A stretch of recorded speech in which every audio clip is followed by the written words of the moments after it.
ಮಂಗಳೂರುಡ್ಡೆಗೆ 2 ಸಲ ಕರ್ಕೊಂಡು ಹೋಗಿದ್ದಾರೆ ಮಾಜಾರಿಗೆ, ಒಂದು ಸ್ಪಾಟ್ ಮಾಜಾರಿಗೆ.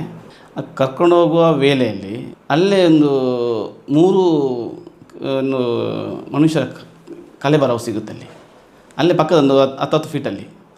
ನಂತರ 2ನೇ ಸಲ ಮಾಜಾರಕ್ಕೆ ಹೋಗುವಾಗ ಕೆಳಗಡೆ ಎಣ್ಣೆಗಳ ರಾಶಿ ನಮ್ಮ ಕಣ್ಣಿಗೆ ಕಾಣುವಂಥದ್ದು ಒಂದು 5 ನನ್ನ ಕಣ್ಣಿಗೆ ಕಾಣಿದೆ.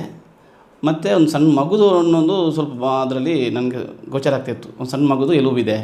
ಅದು ಪಕ್ಕದಲ್ಲಿ ಈ ವಾಮಾಚಾರಕ್ಕೆ ಬಳಸುವಂಥದ್ದು ಸಣ್ಣ ಒಂದು ಕಲಶಗಳು ಬರುತ್ತೆ, ಒಂದು 5-6 ಕಲಶ ಇತ್ತು. ಅದು ಸಹ ನಾನು ನೋಡಿದ್ದೇನೆ ಅಲ್ಲಿ. ಅದು ನನ್ನ ಅಧಿಕಾರಿಗಳ ನಾನು ಅವರಿಗೆ ಹೇಳಿದ್ದೀನಿ ನಾನು ಈ ಥರ. ಮತ್ತು ಮಣ್ಣೊಂದು ಜರಿದ ಮಣ್ಣು ಏನು ಹೆಣ ಹಾಕಿದ ಪ್ಲೇಸ್ ನೋಡುವಾಗ ಮಣ್ಣು ಒಂಥರ ಇದಾಗಿದೆ. ಎಲ್ಲಿ ಆ ಗುಡ್ಡೆಯನ್ನು ಸ್ವಲ್ಪ ಜರಿದು ಹೆಣವನ್ನು ಮುಚ್ಚಿ ಹಾಕಲಿಕ್ಕೆ ಮಣ್ಣು ಎಲ್ದು ಹಾಕಿದ ಒಂಥರ ಆ ಪ್ರದೇಶ ಕಾಣ್ತಾ ಇದೆ. ಅದೇ ಒಂದು 4-5 ಒಂದು 5-6 ಫೀಟಲ್ಲಿ ಬುರುಡೆಗಳ ರಾಶಿ ಇದೆ ಅಲ್ಲಿ. ಮತ್ತು ಎಲುಬುಗಳು ಎಲ್ಲ ಸ್ಪ್ರೆಡ್ ಆಗಿದೆ, ಅಲ್ಲೆಲ್ಲ ಸ್ಪ್ರೆಡ್ ಆಗಿದೆ. ಕೆಲವು ಮಣ್ಣಿನ ಒಳಗೆ ಕಾಣ್ತದೆ.